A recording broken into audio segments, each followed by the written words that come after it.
저는 함께 봉독한 갈라디아서 6장 11절에서 18절까지의 말씀을 가지고 나의 자랑 우리 주 예수 그리스도의 십자가라는 제목으로 함께 은혜를 나누고자 합니다.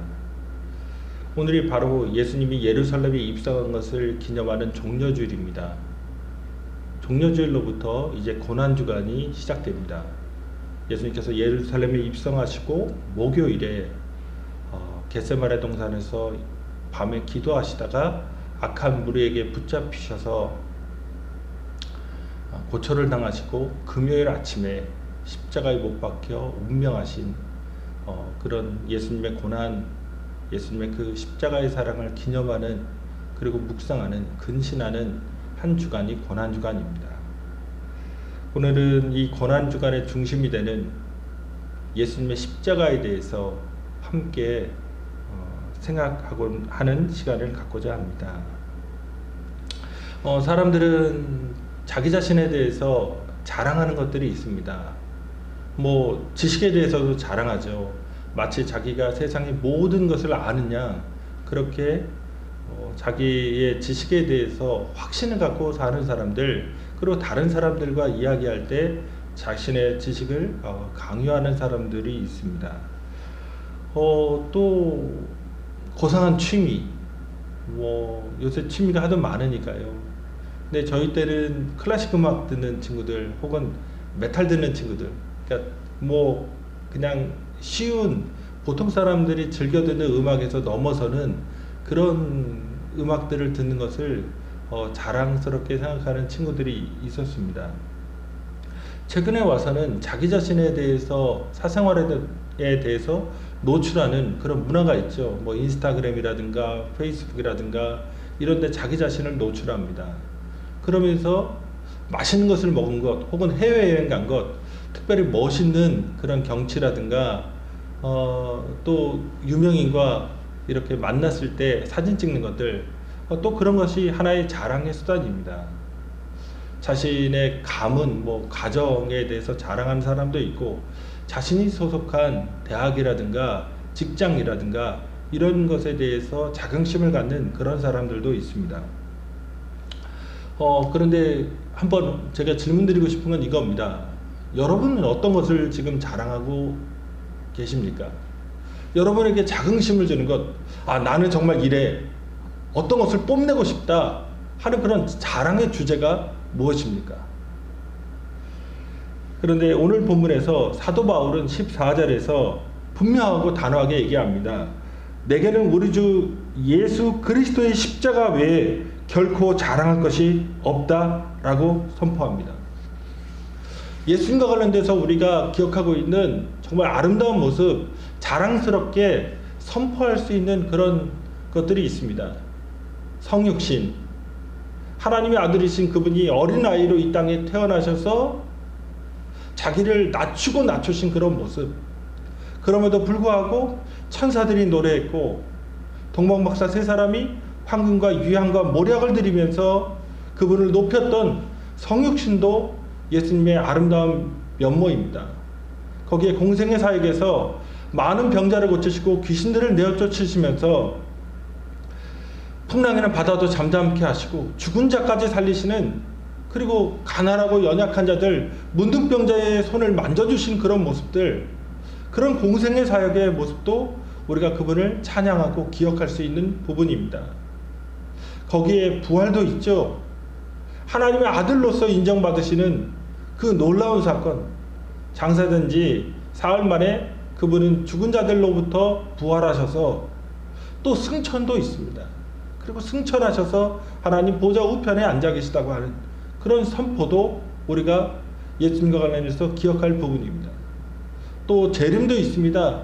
친히 천사장의 호령과 나팔 소리로 이 땅에 강림하시는 그 심판주로서의 주님에 대해서 우리는 노래하기도 하고 기억하기도 하고 그것을 기대하면서 고대하면서 삶을 살아가기도 합니다. 그런데 그 많은 신학적 주제 중에 예수님과 관련된 이야기들 중에 사도 바울은 오늘 본문에서 그분의 일생 중에서 가장 비참했고, 그분의 일생 중에서 가장 처참했고, 그 생명마저도 빼앗겼던 십자가만을 자랑한다고. 유독 십자가만을, 나는 우리 주 예수 그리스도의 십자가만을 자랑한다고 얘기하고 있습니다. 여러 가지 사용법이 있습니다. 목을 매달기도 하고, 목을 치기도 하고, 아니면 사람의 사지를 뜯기도 하고, 물에 수장시키기도 합니다. 고대 이스라엘에서 악인에게 했던 그런 사용법은 성경에도 나오듯이 연자맷돌을 목에 걸고 바닷물에 던져버리는 겁니다. 장례식조차도 치를 수 없게, 너무나 중죄인이고 이건 정말 악질 범죄니까 이런 사람은 장례식도 치를 수 없게 하고, 또 그 시신도 고기밥으로 만들어서 완전히 사람들에게 잊혀지게 하는 것, 그런 사용법도 존재합니다. 그런데 그 시대에 역사상 가장 참혹했던 처형법이 있는데 그게 십자가입니다. 사람을 가장 수치스럽게, 가장 고통스럽게, 가장 긴 기간 그렇게 살려둠으로써 정말 모든 아픔과 고통과 수치를 집약해서 사람을 죽이는 방법이 십자가였습니다.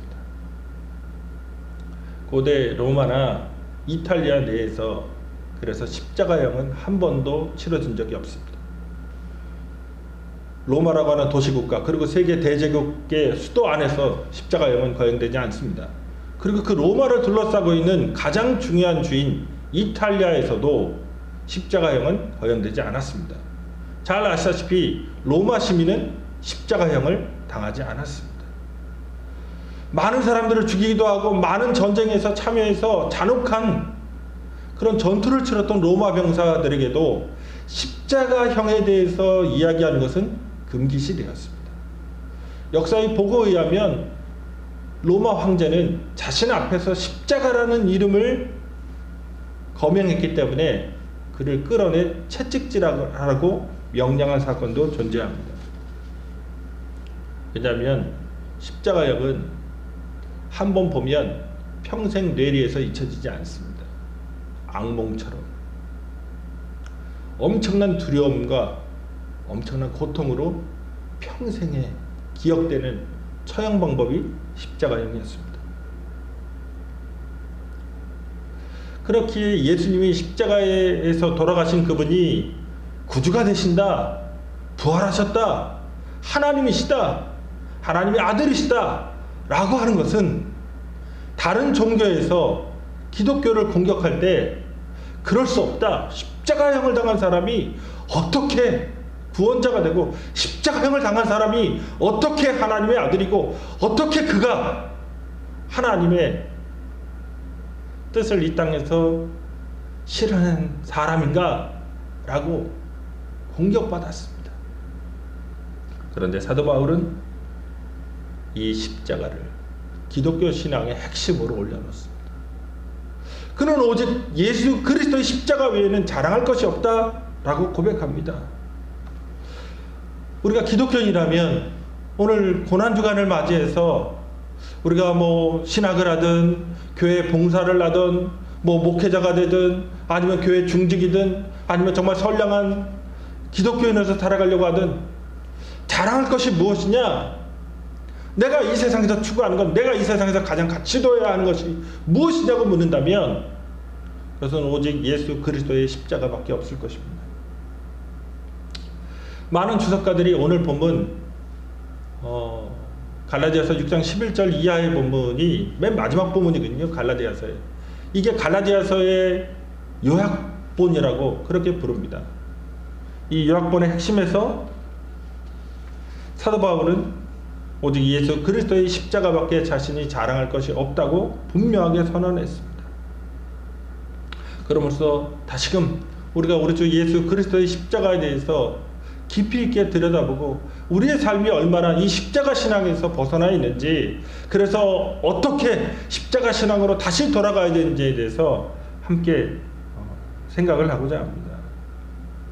본문 12절 13절에서 사도 바울이 유대주의자들, 그러니까 갈라디아 교회에 들어와서 율법을, 특히 할례와 유대교의 절기, 음식법 등을 지켜야만 한다고 하는 것을 가르쳤던 그런 유대주의자들에 대해서 사도 바울이 공격합니다. 그러면서 할례 특별히 얘기했는데 만약 할례를 행한다면 유대교로부터 핍박받지 않고 그 당시 공인된 종교 중에 하나였던 유대교인이기 때문에 별탈 없이 무탈하게 신앙생활할 수 있죠. 그러니까 할례를 주장했던 유대주의자들은 핍박받지 않도록 기독교인도 할례를 행하자, 할례 행해야 한다, 할례를 행해야 예수 그리스도의 십자가의 은혜를 덧입을 수 있는 존재가 된다라고 가르쳤습니다. 여기서 사도 바울은 할례 자신도 어릴 때 받았던 거고요. 8일 만에 그냥 유대인으로서 그럴 수 있지 이렇게 받아들일 수 있습니다. 그러나 그는 기독교인이 되는 것이 할례와 상관이 없다는 것을 분명하게 합니다. 지금 사도 바울과 유대주의자들이 대결하고 있는 존재의 양식이 있습니다.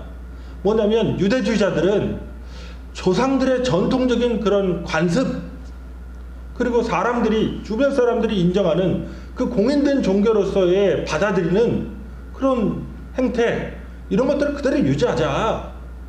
그러면서 우리의 종교적 관습 혹은 실천, 행위를 강조한 겁니다. 그게 집약된 게 할례 이렇게 나타나는 거죠. 민족적인 배타주의나 조상들의 전통 이런 것들을 강조한 겁니다. 인간적인 삶의 유형, 자랑스러운 것들 이런 것인데 그에 비한해서 사도 바울이 주장한 것이 있습니다. 성령입니다. 믿고 성령을 통해서 예수 그리스도를 주라 고백하고 성령 안에서 하나님을 온전히 믿는 겁니다. 그분의 사랑을 믿는 것이고, 그리고 그분의 약속을 기대하면서 순종으로 삶을 살아가는 것이고, 그리고 성령에 이끌림 받아 성령의 열매 맺는 삶입니다. 다시금 우리가 교회 생활을 하는 것을 생각해 보십시오. 어떤 교단, 장로교, 감리교, 아니면 순복음, 성결교, 그런 교단의 전통적인 문화, 절기의 문화, 이런 것들을 강조하고, 부활절에는 계란을 먹어야 되고, 고난주간에는 어떻게 해야 되고, 성탄절에는 칸타타를 하고, 아니면은 새벽송을 돌고, 선물을 주고받고, 메리 크리스마스를 해야 되고, 이런 기독교에서의 그런 문화, 전통이 있습니다. 마치 그것에서 벗어나면 기독교가 아닌 것처럼, 예수 믿지 않는 것처럼 그렇게 조금은 거리끼고 조금은 불편한 것이 우리의 상황일 수 있습니다. 선행해야만 하고, 구제해야만 하고, 봉사해야만 하고, 예배드려야만 하고, 뭔가 기도 열심히 해야 되고, 그런 것들이 기독교의 핵심인 것처럼 느껴집니다. 만약 그것에서 조금이라도 벗어난다면 저 사람 믿음이 없는 사람이고, 저 사람 잘 안 믿는 사람이고, 그렇게 또 치부할 수 있습니다. 그런데 사도 바울이 볼 때는 그것은 육체를 자랑하는 신앙입니다. 궁극적인 건 무엇이냐? 하나님을 믿는 거죠. 내 인생에서 하나님이 나를 주관하신다고 하는, 내 인생을 주관하신다고 하는, 내 삶을 이끌어 가신다고 하는 그 믿음이 존재해야만 합니다. 예수 그리스도의 십자가가 나의 죄를 대속하신 것이라고 하는 그분이 내가 죄인 되었을 때, 경건하지 않을 때 날 위해서 그 생명을 들이셨다고 하는 예수님과의 인격적인 만남, 그분의 십자가의 죽음의 의미를 분명히 깨닫는 것, 그것이 중요합니다. 그럼으로써 성령의 이끌림 받아 성령의 열매를 맺고 사는 것, 그래서 영원한 나라, 하나님 나라를 가지고 주님이 다시 오실 때 그분 앞에서 부끄러움 없이 설 수 있도록 오늘 하루를, 내게 주어진 삶을 아름답게 갖고 나가는 것, 그것이 기독교입니다. 그런데 자꾸 오늘날 예배 회복, 예배를 어떻게 드리면 잘 회복된 걸까요? 오케스트라가 있어야 될까요? 한국교회 1000명 이상 되는 교회에 오케스트라들이 등장했습니다. 투박하게 찬양했던 아줌마 아저씨들이 모여서 하나님을 사랑하면서 정말 시간 들여서 열심으로 노래는 못해도 찬양했던 그런 성가대의 전통이 이제는 전문적인 음악가들에 의해서 주도되는 찬양으로 변화됐습니다. 그러면 더 나은 예배가 됐을까요? 더 나은 교회가 됐을까요? 더 나은 성도가 우리가 되고 있는 것일까요? 기도를 하기 위해 기도원까지 세웠습니다. 그럼 한국교회는 온전히 갔던 걸까요? 그 무수히 많은 기도원에서 드리는 기도들이 정말 한국교회를 새롭게 했던 영적인 동력이 되었던 걸까요? 다시금 기독교라고 하는 예수 믿는 것이라고 하는 것이 무엇이 중심인지를 깨달으셔야 됩니다. 헛되게 예배라고 하니까 예배 그 자체가, 기도라고 하니까 기도 그 자체가, 금식이라고 하니까 그 금식 자체가, 아니면 봉사나 선행이나 구제나 이런 것들이 그 자체로 뭔가 우리에게 구원을 가져다주는 중심적인 매개인 것처럼 생각하시면 안 됩니다. 오직 예수 그리스도의 십자가로 우리는 구원받습니다. 다른 존재가 아니라 예수님께서 십자가 져 주셨기에 하나님의 아들이신 그분이 죄 없으신 몸으로 우리의 모든 죄를 대속하시기 위해 십자가에 오르셨기에 우리는 구원받은 존재가 된 겁니다.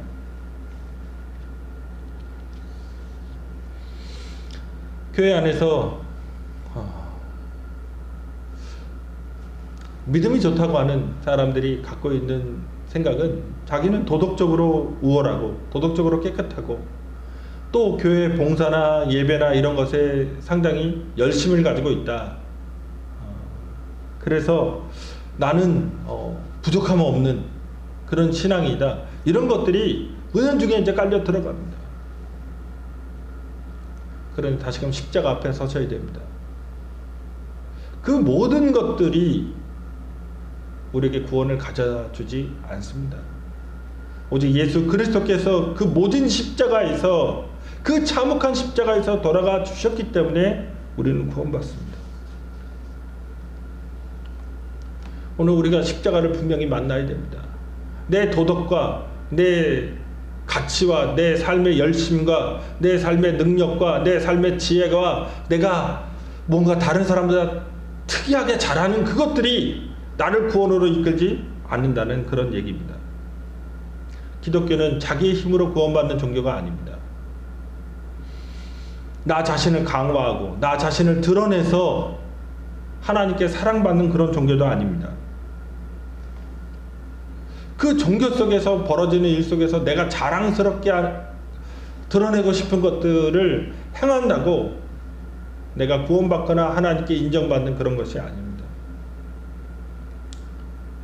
오직 우리 주 예수 그리스도의 십자가, 그분이 이 땅에 오셔서 우리 죄를 사랑하셨다고 하는 이 복음으로 인해서 우리는 구원받습니다. 그래서 14절을 보십시오. 그러나 내게는 우리 주 예수 그리스도의 십자가 외에 결코 자랑할 것이 없으니 그리스도로 말미암아 세상이 나를 대하여 십자가에 못 박히고 내가 또한 세상을 대하여 그러하니라 라고 얘기합니다. 왜 사도 바울은 세상의 다른 것을 자랑하지 않고 오직 예수 그리스도의 십자가만을 자랑했을까요? 그가 진짜 자랑할 것이 없어서 그랬을까요?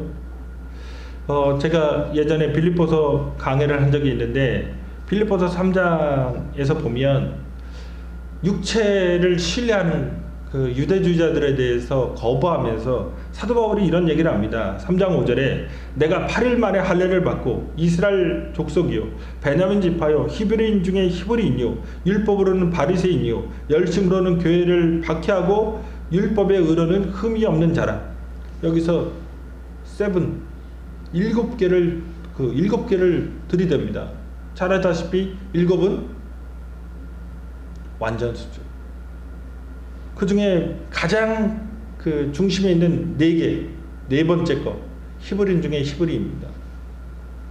그러니까 여기서 사도 바울이 얘기한 것은 태어나면서부터 자기가 본래적으로 갖고 있던 것, 그리고 자기가 열심히 노력해서 획득한 유대교인으로서의 자긍심, 자랑거리를 그러니까 7가지 얘기한 겁니다.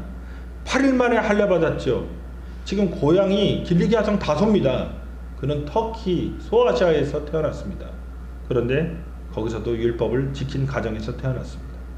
이스라엘 족속이라는 건 하나님께 선택받은 자라는 얘기고, 베냐민 지파라는 건 이스라엘의 첫 번째 왕을 배출한 영광스러운 가문이라는 얘기입니다. 히브리인 중에 히브리인이라는 얘기는 마더텅, 그러니까 모국어로 그 당시에 헬라어를 쓰는 지역에서 태어났는데, 히브리인 중에 히브리인은 아람어, 히브리어를 사용하는 그런 집안에서 태어났다. 그러니까 종교적인 열심을 가진 가문에서 태어났다는 겁니다. 태어나면서부터 그는 유대교의 열심인 집안에 소속되어 있었습니다. 그리고 이제 자기가 획득한 열심이 있죠. 율법으로는 바리새인입니다. 우리가 잘 알듯이 바리새인 가말리엘 문화에서 그는 배웠습니다. 열심으로는 교회를 박해하고, 이 열심이라는 단어는 폭력까지 사용해서라도 유대교를 관철시키려고 하는 엄청난 노력입니다. 그래서 교회를 박해합니다. 율법의 의로는 흠이 없는 자라. 그는 율법의 의로 흠이 없이 살았습니다. 그런데 이것을 배설물로 여긴다고 다음 구절에서 얘기합니다. 자기가 자랑할 것이 많았습니다. 아버지의 부 로마 시민권, 히브리인 중에 히브리인, 베냐민 지파, 이스라엘 족속, 낳은 지 8일 만에 할례 받았던 그 전통, 바리새인이었고 율법의 의로는 흠이 없었고, 자랑하자면 엄청난 것들이 있습니다. 그런데 이 모든 것들을 배설물로 버립니다. 왜냐? 자랑이라고 하는 미묘한 뉘앙스가 있습니다. 그것은 자기 신뢰입니다. 내가 신뢰하는 게 있는 거예요. 내가 드러낼 수 있는 것이 있고 내가 뽐낼 수 있는 것이 있습니다. 그것이 자기 신뢰이지 하나님 신뢰가 아니라는 얘기입니다. 지금 성경은 죄라고 하는 것을 무엇으로 규정하는지 보셔야 됩니다. 아담과 하와가 선악과를 보면서 먹음직도 하고 보암직도 하고 지혜롭게 할 만큼 탐스러운 것을 봅니다. 너무나 자랑스러운 거죠. 그것을 취하는 동시에 하나님을 반역하는 겁니다. 내가 세상에 대해서 자랑할 것이 있다, 그것을 자랑하고 산다면 하나님은 보이지 않습니다. 다시금 그리스도인에게 하나님만이 드러나는 사건, 하나님만이 있어야 구원받는 사건, 그건 십자가입니다. 십자가 없이는 구원받지 못한다고 하는 것은 우리의 종교와 도덕과 우리의 선행과 우리의 종교 관습을 다 파괴하는 겁니다. 그걸로 구원받는 게 아닙니다. 면죄부를 샀을 때, 인간의 공로가 돈이 떨어졌을 때 아담과 하와보다도 더 정결해진다고 로마 교황청에서 가르쳤습니다.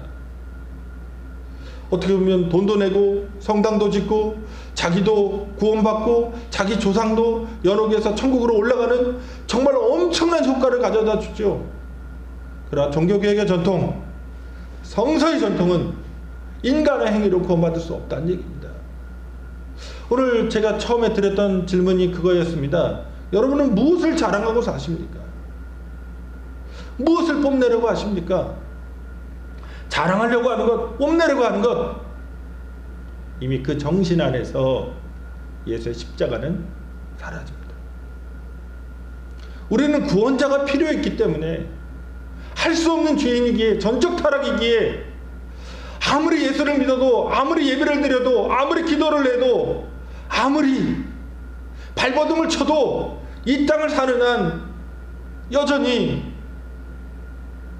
죄를 짓고, 때로는 믿음이 흔들리고, 때로는 세속에 유혹받는 그런 연약한 존재들이기에 우리 주 예수 그리스도의 십자가가 필요했던 겁니다. 그분이 가장 극단적인 방법으로 가장 처참하게 돌아가심으로 말미암아 우리는 구원을 받을 수 있었습니다. 우리의 기도가, 우리의 선행이, 우리의 교회 교육이, 성경의 지식이, 무슨 신학이, 교단이 우리를 구원할 수 있다고 생각하시면 안 됩니다. 우리의 허물과 연약함에도 불구하고, 그것을 아심에도 불구하고 우리를 사랑하시는 그 예수 그리스도의 은혜, 그걸로 우리는 구원받은 겁니다. 거기에서 하나님은 하나님 되고 인간은 인간 됩니다. 우리가 교회 안에서 무언가 다른 사람보다 더 나은 것처럼 여기고 다른 존재보다 더 뛰어난 것처럼 생각하는 것, 그래서 무언가를 얘기하고 무언가를 주장하고 무언가를 더 행하려고 하는 것, 그래서 자랑하려고 하는 것, 내 존재를 입증하려고 하는 것, 이미 그것이 세상적인 태도입니다. 오직 예수 그리스도의 십자가를 자랑하셔야 됩니다. 이 땅에 오셔서 자기의 생명을 우리 죄인들을 위해서 내어주신 그분을 자랑해야만 합니다. 이 고난주간을 거치면서 얼마나 우리가 세속적이고 얼마나 십자가 신앙에서 벗어나서 교회 안에마저, 성도 안에마저, 심지어 하나님의 말씀을 공부하는 사람들에게마저 그렇게 밀고 들어와 있는지 깨달았고 회개해야만 합니다.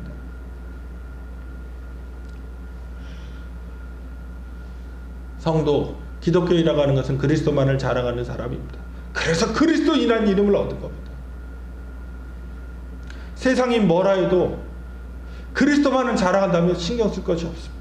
사람이 알아주지 않아도, 돈이 없어도, 명예가 없어도, 대단한 일을 하지 않아도, 엄청난 직업을 갖고 있지 않아도, 사람들 위에 정말 짓밟고 올라가 있는 마천루에 엄청난 빌딩의 고층 위에서 세상을 내려다보는 그런 정도의 성공이 아니어도 아무런 신경 쓸 것이 없습니다. 오직 우리 주 예수 그리스도께서 우리를 사랑하시기 때문에 그렇습니다. 주님이 우리를 다스려 가시기 때문에 그렇습니다. 우리의 삶을 합력한 선을 이루어주시기 때문에 그렇습니다. 오늘도 우리에게 그런 믿음으로 성령의 열매 맺도록 인도하시기 때문에 그렇습니다. 주님이 교회에서 교회학교를 열어서 무슨 교육을 하라고 말씀하시는가요? 교회 재직이 되기 위해서 무슨 성경 공부를 해야 된다, 뭐 어떻게 된다, 그런 과정을 만드셨을까요? 그런 거 하는 것이 아닙니다. 십자가, 나의 십자가를 깨닫고 너희도 나의 십자가를 지고 따라오라고 말씀하신 겁니다. 그런데 교회가 그런 교회의 핵심을 잃어버리고 다른 것으로 구조할 때 교회는 교회의 생명력을 잃습니다. 오늘날 코로나19 사태를 통해서 한국교회는 예배를 드려야 된다, 주일에 예배를 드려야 된다, 그렇게 얘기합니다. 그럼 예배의 중심이 뭘까요? 도대체 뭘 하기 위해서 예배를 드릴까요? 이 고난주간에 모이고 욕하고 싸우고 예배를 드리냐 마냐 지역사회 주민과 다투고 있는 그것에서 우리는 무엇을 못 봅니다. 십자가의 정신입니다. 예수 그리스도의 자기를 죽여서 다른 사람을 살리는 정신을 못 만납니다. 찬양도 이루어지고 기도도 이루어지고 헌금도 하고 왁자지껄 뭔가 마치 믿음이 그 모임 속에서 믿음이 역사하는 것 같습니다. 그런데 무엇을 자랑하려고 그러고 계신 겁니까? 경제적 부입니까? 심리적인 안정입니까? 아니면 도덕적인 우월성? 그렇게 지켰다거나 열심의 그런 흔적들? 목적은 예수 그리스도를 자랑하는 겁니다. 우리 주 예수 그리스도, 우리를 위하여 십자가 지신 그 하나님, 영원하신 구원자를 인격적으로 만나고 있는 거예요. 성령의 열매들을 통해서 자기가 희생의 삶을 살아가려고 하는가? 거기에 우리의 교회 성패가, 한국교회 성패가 달려 있습니다. 종교의 형식주의나 위선이나 외적인 모습이나 자기 포장이나 자기 주장이 아니라 하나님이 우리에게 주신 복음, 하나님 없이는 안 되고 예수 그리스도 없으면 안 되고 성령이 없으면 안 되는 그런 복음으로 돌아가야만 합니다. 그와 같이 살아갈 때, 오직 우리 주 예수 그리스도의 십자가만을 자랑할 때 교회는 교회가 되고 성도는 성도가 되고 그 십자가에 달리신 예수와 동행하는 사람으로 어느 순간이든 그 삶의 변화로 주님께 영광 돌릴 수 있게 될 것입니다. 기도하시겠습니다. 고막까지 오신 아버지 하나님, 오늘도 우리는 외적인 의식이 우리의 종교적 의무를 다 이행하도록 한 것처럼 그런 문화와 세태와 전통 속에서 살아왔습니다. 그러나 초대교회는 안식일도 지켰고 주일도 지켰습니다. 그리고 매일 모였습니다. 매일이 주님이 인도하신 날이기 때문에 그렇습니다.